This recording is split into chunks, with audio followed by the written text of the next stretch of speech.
Hi, everyone. Welcome to week 3 of Coffee with Megha session on mental health, where I answer all of your questions. I hope all of you are having a great week, and all of you are probably preparing for a lot of your Christmas celebrations or New Year celebrations. But over here in the US, it is getting a little bit colder, and we're feeling a little bit more like the Christmassy, kind of the vibe here. So that's why I'm wearing a scarf, because it is starting to get cold here.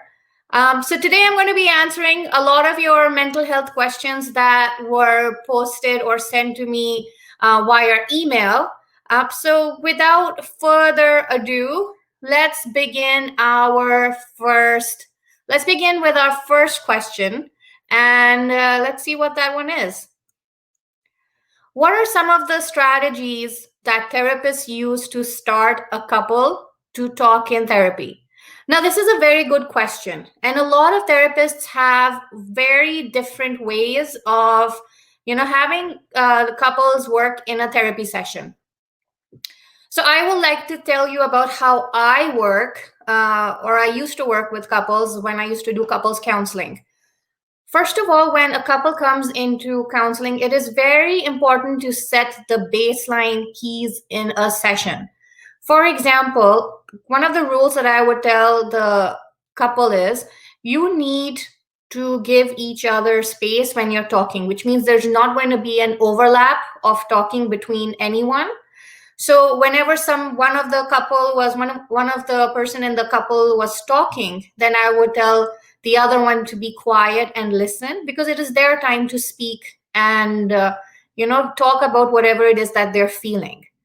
One of the other things that I would constantly tell the couple is, they have to be in it together, which means they both need to be working on their issues as a team. And I would explain this to them with a very simple example. I would tell them that imagine yourself to be in a storm and you're stuck in sea in a boat. Now, if you have to save yourself, both of you have oars, and that means you have to row yourself out of the storm. Now, if only one of you is going to do it, it's going to be more likely that, your boat is going to be swept away with the storm. So in order for you to see benefit from couples counseling, you both will have to row your boat together and weather the storm. That was something that I told my clients from the get-go. One of the other things that I kind of realized when I used to talk to a lot of couples is to have an open communication between them, which means they have to learn to start talking about their feelings with each other. So one of the main reasons that couples would come into therapy was because the communication broke down between them. So it is really important for the couple to start learning new communication patterns which become productive. The third thing that I would tell the couples to do is do all your work in the session. Do not go and do it at home. So whatever you talk about in the session here with me in a private and secure space is what all that is going to be discussed. There should be no discussion of what happened in therapy, or you said this or you said that, after the therapy session finishes. So you have to be careful about not taking the things that you discuss from your session outside of the session. Otherwise, it negates the whole purpose of being in therapy. The other final thing I would tell the couples is, do your homework. You're doing the work that caused you to come into therapy before. So now you are going to move yourself forward by working on new things that are going to establish new bonds between you. So it is important to have this open discussion with the couples. And this is how a therapist is going to start working with a couple in therapy. This is how they are going to make sure that the communication patterns established between the couples that were not working before are now going to get established better. So I hope this answers your question. It is a big process for a therapist to navigate all of the feelings of both of the partners in a situation where the couples are together. So it is important that the couple understands that they have to work on this together. Otherwise, the couples therapy does not work. So the next question I have is, if anger starts coming up more after starting and consistently going to therapy, is this a good sign? Especially since the client is known to repress their emotions. Now, this is a very, very good question. What happens when somebody represses their emotions? It means that they are building up a lot of anger and resentment inside of them. And this anger and resentment is either more towards themselves for having to endure whatever it is that they endured, or it is towards the person that caused them the pain. So you see how the anger and resentment can build up if the person is not able to negotiate those feelings and emotions properly. So when you are feeling anger in a session, it's basically you trying to understand what happened. What was it that caused you to feel anger? What was it that was the triggering event of all of your emotions? Because remember, if you are somebody who represses their emotions, it means you've never talked about it with anybody else. And if you've never talked about this with anybody else, then what do you think is going to build up inside of you? It's going to cause layers and layers of feelings one after the other to get stacked up against each other. And this is what builds anger, because you're not able to talk it out. And therapy is a place which provides you with that safe and secure environment to kind of start processing all of those feelings. And the first one that you're going to see is anger at everything that you faced, anger at everything that you've endured, anger at the person that caused you to feel a certain way. So, this is why it is important to understand that anger is a very, very normal thing to feel in a therapeutic session. And your therapist is trained to help you process it. Now, it's okay also to get angry with your therapist. It's not natural, because that is the only person that is sitting in front of you that you can kind of, take that anger out on. And your therapist is fine. So if you are feeling anger in your sessions, then go ahead, take it all out and go down to that core emotion which caused you to feel resentment and anger in the first place. So it is absolutely normal to have more anger consistently come up in sessions till you process everything that you've gone through. So I hope this answers a bit of your question, and it gives you an understanding that anger is a very, very complicated emotion. It is basically a mask of everything else that we are carrying inside. So it is fine for you to have these feelings, but it is also important for you to process them day in and day out through the homework exercises that your therapist provides you. All right. So don't be afraid to feel anger in your sessions. It is going to be absolutely fine. Your therapist is trained to deal and navigate you through this process. All right. I'm going to take a quick coffee sip. And so I would love to hear what all of you are doing or how all of you are feeling given the current situation that we're in. I would love to hear everything that is happening with you right now. So one of the next questions that I got was, what are some social skills that I can develop rather quickly? Now, this is a question that I get asked a lot, especially with people who are feeling either anxious in their lives or at that, starting out into their professional realm. And it is very important to know certain social skills. So some of the things that I can think of is having a constant eye contact with someone. Oh no, let me back it off a bit. Let me take it back and rein it in a bit. The first thing that I would suggest to someone who's trying to develop a social skill is get into having a firm handshake.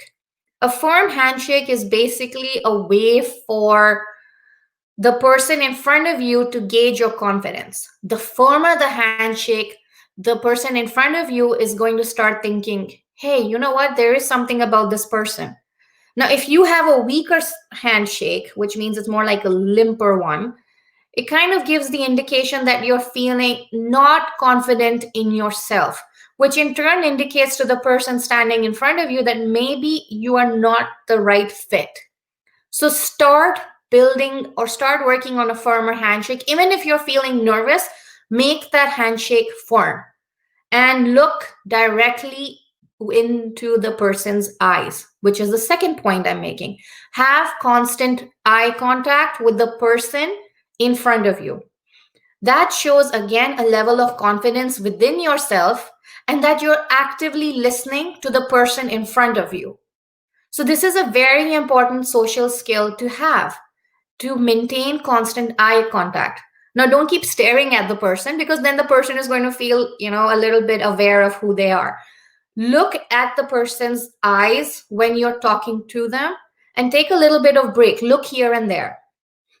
The third social skill that I do recommend a lot of people to kind of build is having an elevator pitch ready for yourself. If you're somebody who's starting out new into your own profession, stand in front of a mirror and give yourself 30 seconds or less to tell who you are. What is it that they need to know about you that is going to let them know that you are a good fit for that job? And practice it as many times as you can in front of the mirror. Because let me tell you one thing. Practicing looking at yourself in the mirror is the most difficult thing that you can do, because at that point you're looking at your own expressions, and it kind of gives you an indication of what you need to work on when you're talking to somebody and expressing who you are.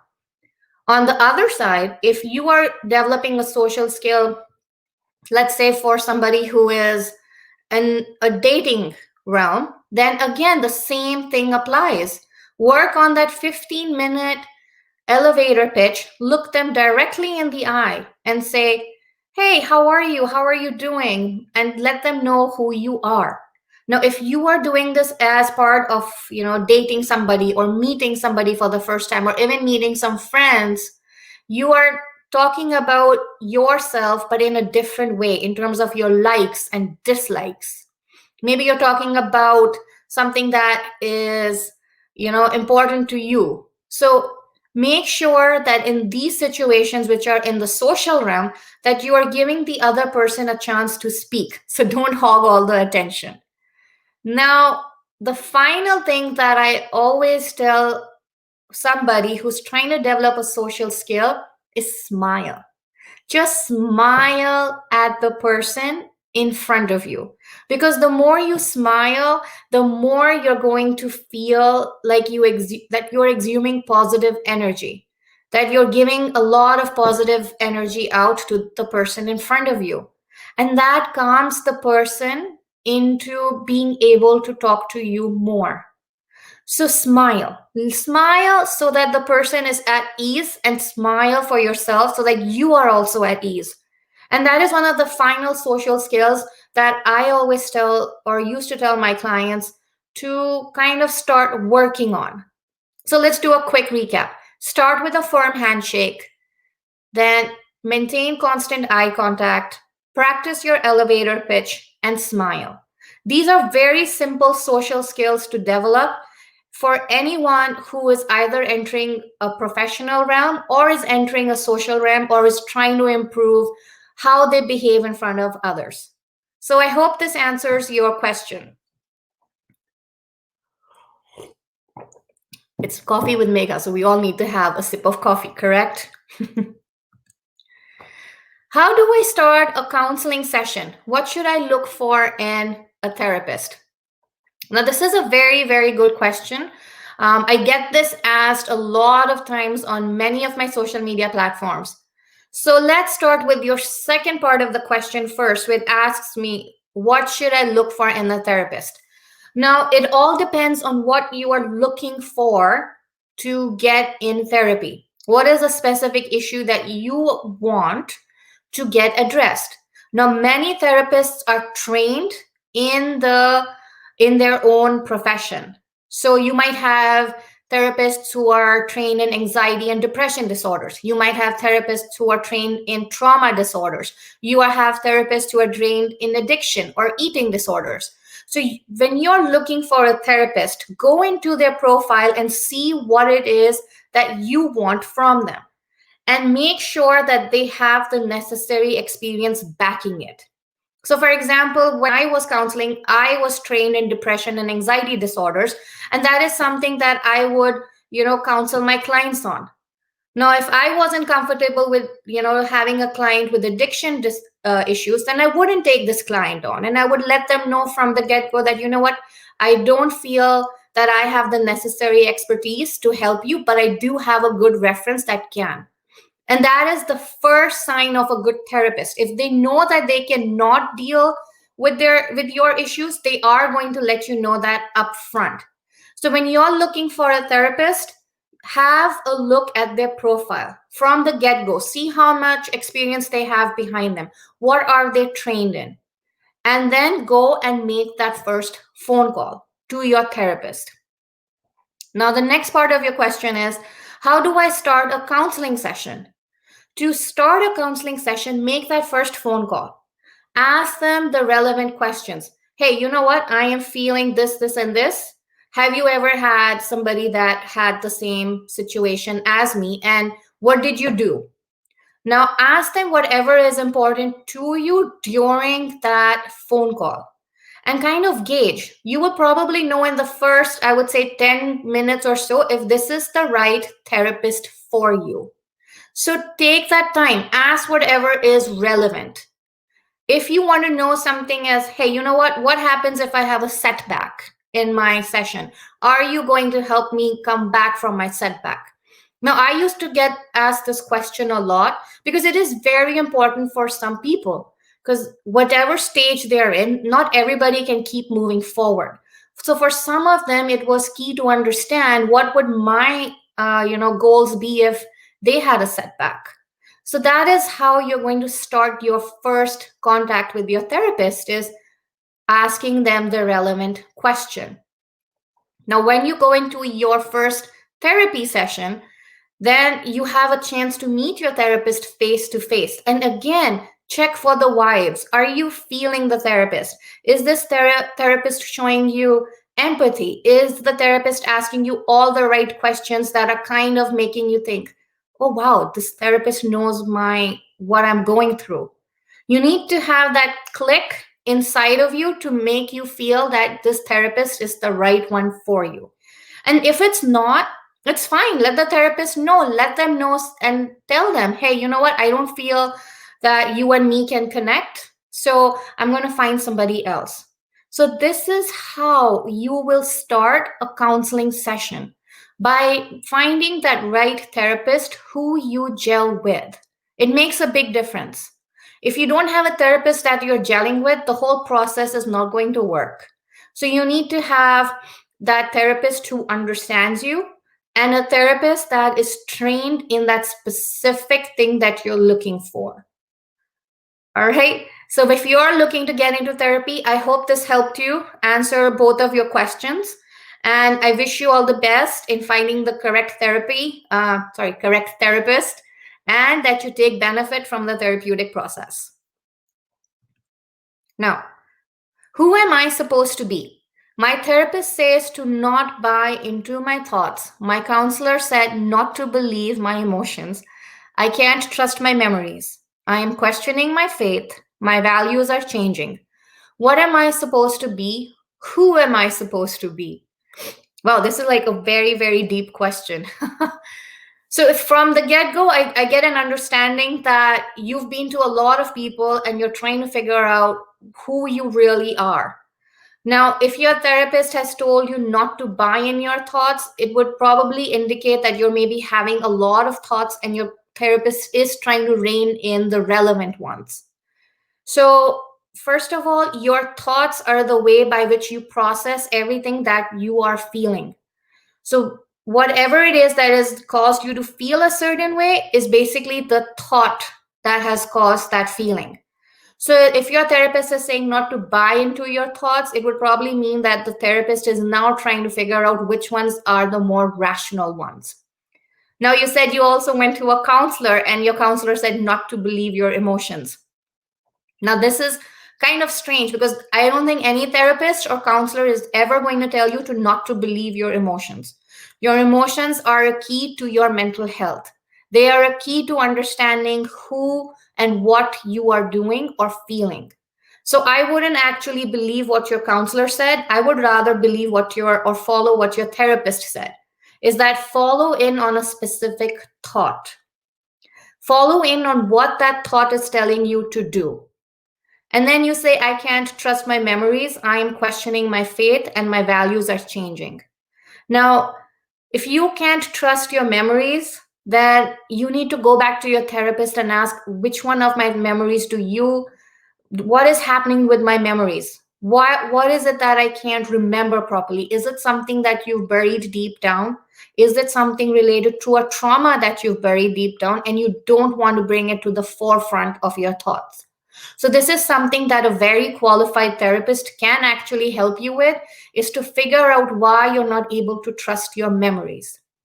So find somebody who is trained in trauma, who specializes in PTSD disorders to help you figure out why are you not able to trust your memories. Is there a memory in there which is very saddening to you, or is it something which causes you a lot of stress? So go to a therapist again who is trained in PTSD, and I am sure you're going to see a benefit in it. And then you ask, I am questioning my faith and my values are changing.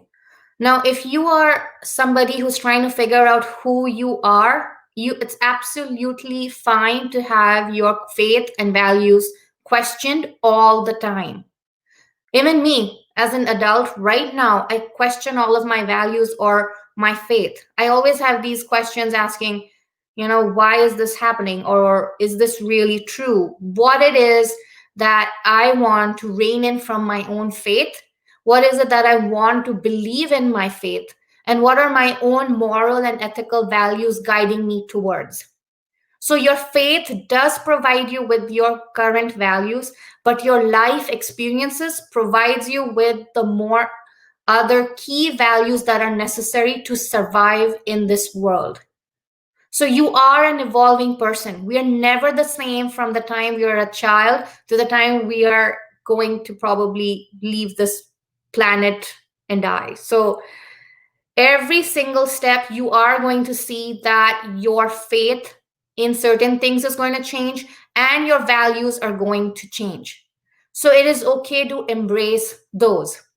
Now, your final question of who am I supposed to be, that lies again within you.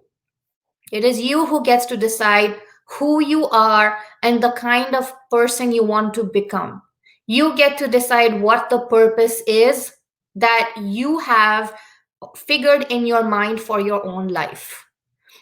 So figure this out with a therapist again who is trained in PTSD and trauma, because from the looks of it, it seems like there's something that is holding you back. And I am assuming that a therapist who is trained in trauma is the perfect kind of therapist for you to help you figure out what is it about your thoughts that are kind of causing you to feel certain emotions, and what are those certain memories that have caused you to feel certain things. So whatever it is, trust a therapy process and trust your therapist. So I kind of hope I answered this question of yours, because there were so many different parts to it. To decide, to ask a question of who you are supposed to be, that again answers lies within you. You're the only person that can answer that question. A therapist can guide you in the right direction, but a therapist cannot tell you who you are. So it is going to be a journey for you, and enjoy this journey because you are going to develop or find out new things about your own self. All right. So have faith in the process, have faith in who you are, have faith in your therapist. Okay. All right. Should I hold on to my partner while suffering from depression? Now, this is a very, very good question to ask because depression has so many facets to it. When you are suffering from depression, it's almost like you have hold yourself, into a corner. And I'm going to answer this question using like two different scenarios so that you get an understanding of whatever suits you best. So, if you are saying, should I hold on to my partner? It also depends now on what relationship you have with this partner. Are you comfortable enough to have this person see your ups and downs during depression? Are you comfortable enough to tell this person, hey, you know what? I'm not feeling well. Can you just back off for a for a few minutes and give me time? If you are at that point of a relationship and your partner is supporting you, then absolutely hold on to this partner. Because remember, in depression, you need somebody to help you. You need somebody to be this beacon of hope in your life, to guide you in the right direction. If you've seen that this person is supportive of you, then why not hold on to them? Then they're a keeper because they are with you at your lowest point, and then they can be with you when you are at your highest. So hold on to them if you are at that level of comfort in your relationship. Scenario two is when you feel that this relationship is very new and you're not very comfortable with the person in front of you. So then again, ask this person, hey, you know what? I'm going through a lot of things in my life. I want to take a break. Is it possible for us to take a break from the relationship till I figure out what's happening with me and my depression? So again, it depends entirely on the level of relationship you're in. If you are at that level where this partner has supported you through depression, then by all means hold on to him or her because you need this person to help you through the darkest phases of depression. You need this person to provide you with hope. So whatever level of relationship you are at, see it, weigh it, and decide if it is worth holding on to this partner. And if it is, then keep this partner in your life because with depression, you need somebody again to be that hope, to help you out of your dark days. So I hope this answers a bit of your question and kind of tells you that, navigating depression through relationships is also quite tricky and it depends on the support that you get from your partner. What is the one piece of advice that has changed your life? This is a very, very good question.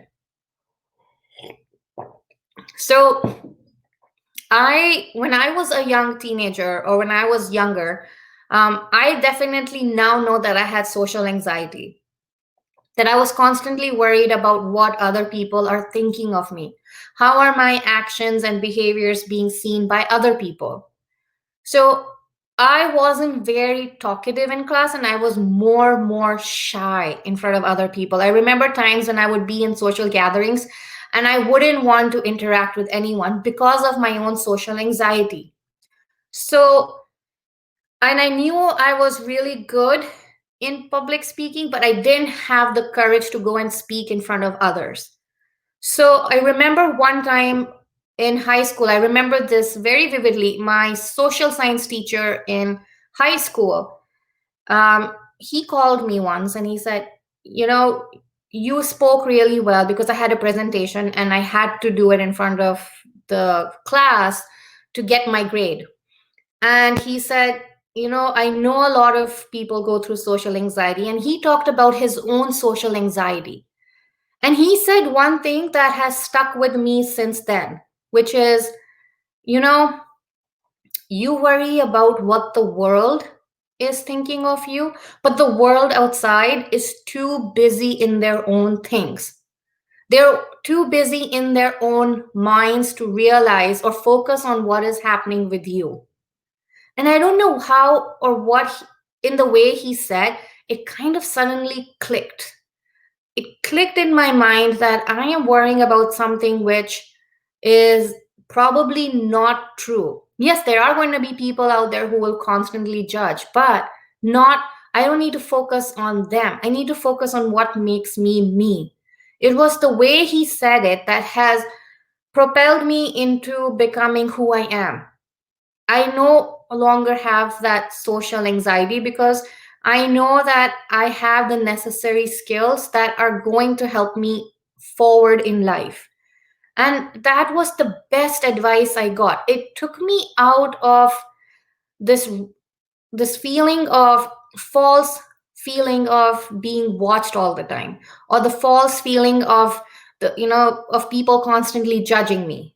That's what happens when somebody has social anxiety, is they're constantly scared or aware of their own actions because they're scared of what the world is thinking. But that was the best advice I got, which ended up in me becoming a lecturer. I used to lecture when I was back home in India. And now I'm doing live streams in front of all of you out there, and I'm making YouTube videos. So it was because of his one advice that I feel it shaped who I am and it changed my life. So I'm really, really grateful for that teacher who actually took the time to talk to me and say, don't worry, you are not alone. There are a lot of people out there. Don't worry about the world, worry about your own self. And I hope that, somewhere along this line, you all also have this mentor who kind of shows you the way and helps you change your life in a more positive one. My next question is, how do you explain Down syndrome to a 6-year-old who is bothered by her affected peers' naughtiness? Very good question. Um, for a 6-year-old, it is very difficult to understand what Down syndrome is. So you cannot go and explain to them that it is because of a chromosomal abnormality, correct? You have to then talk to a 6-year-old by letting this child know that everybody is unique in the world, that everybody is born a certain way. You have to explain the characteristics of a child who is suffering from Down syndrome in a positive way. Let this child know that, hey, you know what? You learned something that was, earlier on, but your friend is kind of learning it now. When your friend who is being very happy in class, it is because they are happy with themselves. They're trying to navigate whoever it is they are trying to be. So to a 6-year-old, you have to tell them that the best way to have them accept this person is to be inclusive of who they are. Teach them that everybody is going to be different and that along the way they're going to meet a lot of people who are going to be different. And it's fine that this child is naughty because they're learning a little bit, they're learning things a little bit later. So it's okay to have this conversation with a 6-year-old. Do not go into the science of it and explain what Down syndrome is because your 6-year-old will not understand it. Have them understand it through a valuable lesson that everybody is unique and everybody has their own strengths. So this is how you're going to explain this to a 6-year-old, by telling them that their naughtiness is because they're learning new things that you have already learned, but they are a little bit slow in learning. So it's okay. Tell your 6-year-old that it's okay to be friends with this child who has Down syndrome. It is fine. A person with Down syndrome is capable of making friends. So tell your 6-year-old, hey, it's okay. Go be friends with them. They're fine. Their naughtiness will suddenly go away and you can be good friends with them. So I kind of hope this answers your question, because telling a 6-year-old something as somebody who has Down syndrome can be a little tricky, but make use of teaching them a good, valuable lesson of being inclusive of everyone around them. All right. What are some good ways to show empathy and compassion without saying things like, I am sorry that happened, or I am sorry that you feel this way? How can I not sound superficial? This is a very, very good question. And a long time ago, I was asked about this, and I kind of wrote a small piece on my own blog about how you can ask somebody something and not come out as being superficial. And there is a very kind of a simple question. And that question is, are you okay? That is such a simple question, but we refrain from asking this of other people because we are afraid of the reaction we might get. We are afraid of the response that we might get. What if something they say that we are not able to comprehend and give back feedback to them on? All of those fears leads to superficial questions like, I am sorry that you feel this way. And I know for a fact that when you tell somebody this, they know that maybe you're not truly feeling sorry because it doesn't sound right. But if you ask a simple question like, are you okay? It allows this person to then decide, I want to share this with you, or I want to tell you this aspect of my life. Sometimes just listening to them is enough. You don't always have to give your opinion because the person in front of you is probably just wanting to vent out instead of having somebody give them back advice. So instead of saying, I'm sorry that happened, just listen. Just ask them, hey, are you feeling fine? Are you okay? How can I help? That is a very good question to ask someone. The moment you ask somebody, how can I help, is the moment you've taken it out from the superficial realm into a realm of being truly there for this person. So ask them, how can I help you? Maybe they'll say, hey, can you just listen to me? Maybe they will say, I maybe need help with just, having me find work, or maybe having childcare, something of that sort. They will let you know how you can help. Or they might just say, you know what, I'm doing fine. I don't think I need help. I just need space. And that is okay as well. If this person in front of you says, I need space, that indicates that they are just looking to be by themselves and sort out their own feelings. That is not the time to go back to them and say, hey, I'm sorry that you're feeling this way, because now it's going to just anger them, because now you've taken it back into a superficial realm. So let it be. If they say, I need space, let them have their space. If they say, I need you to listen to what I'm saying, then just listen. But the simplest question is, are you okay? Ask this person, are you feeling fine? How can I help you? These are questions that are no longer superficial and shows your true intentions. So I hope this answered your question, because these questions themselves are going to show you empathy, and they are going to show you they are going to show this other person compassion, that you are truly there for them and that you truly want to help them. Next question is, how do I better praise people? Sometimes I feel like complimenting their character, appearance, and stuff, but I lack good words or expressions. This is a good question, because in today's world, we kind of feel like we have to always be correct and we have to always be mindful if we are going to praise someone. I remember, a few months ago, this whole picture of the famous singer Adele, came out, where she lost a lot of weight, and people were genuinely scared to praise her because they were afraid that maybe they're commenting on her weight. But there's so many different ways to praise people. Some of the compliments could be, hey, you know what? I like what you're wearing today. It really suits you. Or, hey, you have a beautiful smile. All of those things are simple way of praising people. Just go ahead, say something that brings a smile to somebody else's face. Say something that can help other people feel happy.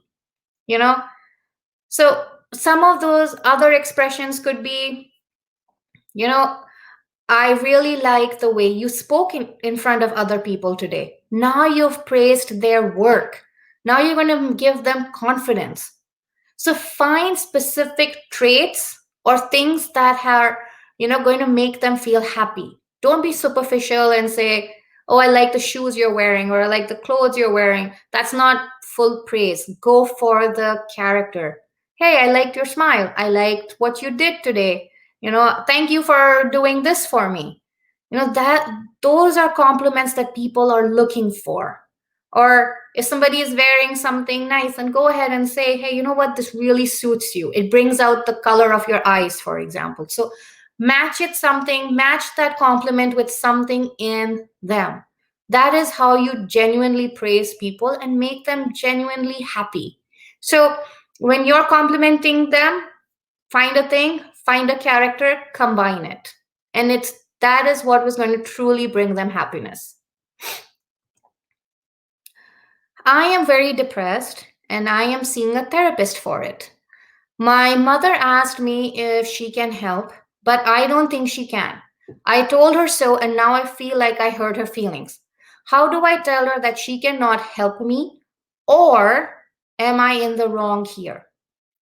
This is a very, very good question, because when somebody is going through depression, a lot of family members and friends around them feel that they can help this person a certain way. In your case, it is your mom. Excuse me. Now, when you are already seeing a therapist, that means you already have somebody who's looking after the aspect of therapy and your feelings and kind of, taking care of that. Your mom, on the other hand, wants to be your support. She wants to be there with you so that she knows that she's not doing something wrong, so that she can help you in any which way she can. She's not trying to take over the work of the therapist. She's trying to be your support. So have a talk with her. Have a talk with her and let her know, Mom, I'm getting therapy, but this is where you can help me. So list out the things. If, for example, you need space in the evening to just do the homework maybe that your therapist gave, then let her know that, Mom, my therapist has given me homework. I just need to focus on this. Or let her know some of the signs and signals that she can be aware of when you are going, maybe slipping into the depression a little bit more. Because remember, depression means up and down till you find that find that pattern which is midway, which is like this midway pattern for you to feel happy in. So let her know, what are those signs. Should she be on the lookout for, let's say, if you're sleeping more, is that when you need her to support you and bring you out of it? Is it when you feel you have low energies? Is that where she can really help you and kind of help bring those energies back again? Is it when you feel hopeless, when you feel like nothing is going to work? Is that when you need your mom at home to be that support and bring you back hope? So let your mom know. Though she cannot help you as a therapist, she can help you as your support. So use it. You're not in the wrong here to think that she's not going to help you as a therapist, but let her know. All she does or all she wants is for you to feel better and for you to feel supported. So let her know the things that she can help you with. And remember, it's always good to have a support system in your life. It is always good to have somebody who is looking out for you. Because I know for a fact, because I'm trained in depression disorders, that it's an up and down, it's a roller coaster ride till you reach a balance. So during that roller coaster ride, you do need somebody who is going to help you stay afloat and kind of keep you balanced. So let your mom know that these are the things I need help with. And if you see these things, then please bring them to my attention. All right. And this is like a nice also bonding situation with you and your mom. All right. So let her know. Let her know what she can actually help you with. All right.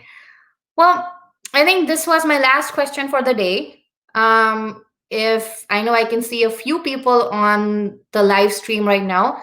If there's any questions or comments that you have that you need help with, then please feel free to comment or leave a comment in the comment section. I know that I'll be doing this every week. So if you want me to answer your questions, then please email them to me at Megha at meghamathur.com. It's running in that little ticker also at the bottom. I hope all of you have a great day, and I hope that you found benefit from the session. And again, if you have any questions that you would like me to answer, then email them to me at megha@mathur.com. All right.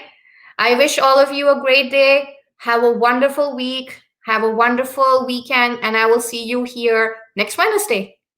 Bye.